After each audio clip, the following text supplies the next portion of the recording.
Okay, so what are we up to today? Well, this isn't going to take us much further, but I want to be able to get on screen the information that's going to help us to load the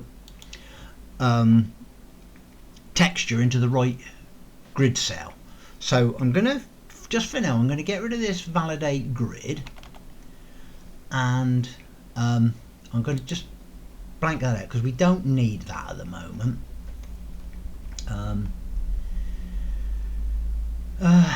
Validate grid, where's validate grid? Validate grid's there, so we just take that out of the mix because we actually want to be able to see some text on screen in a minute. Now we're going to go back into here a minute. Under here we are going to add 3 variables.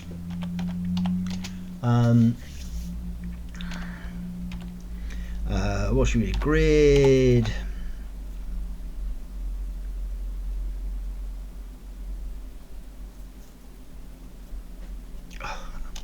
Let's start that again.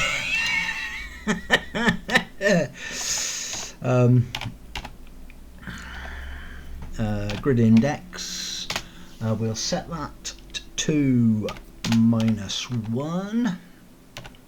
We will add. We need a row and a column.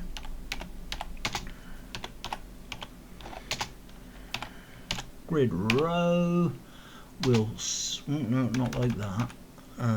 Not like that either. We want an M in front of there to keep it all the same. Set that to -1, and then we want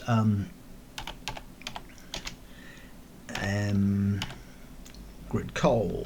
That'll do. Set that to -1.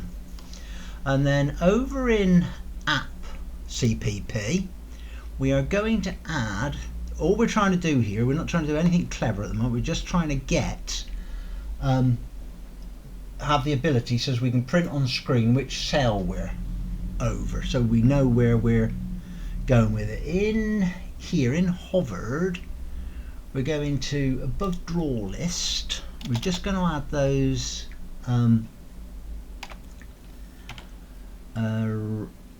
variables in there and set them to the cell, row and grid index. So mgrid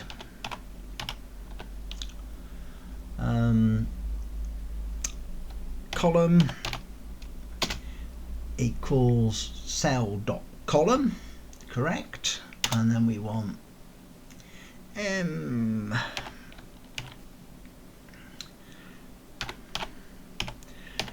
grid, hit the wrong key, row, and that's going to equal cell row, correct. And then last but not least, we want to get the index of that cell, or set it an index. God, I'd be dangerous if I could type and spell. That'd be 2 bonuses in one go, wouldn't it? So we're going to set this to grid index. So we got that there now, and then all we need to do is, just for now, we're not actually going to do anything with this other than we're going to log this to the screen. No, that's not how we use it. It's like that. Info and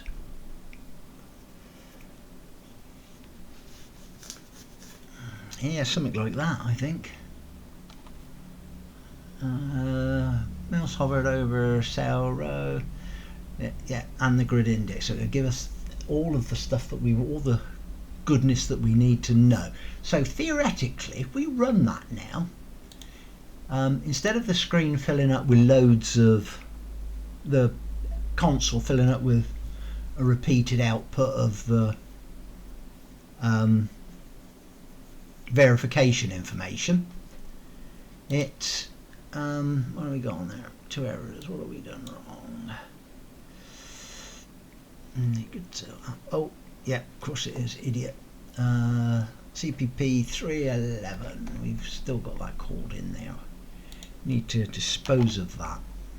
Nearly did it first time.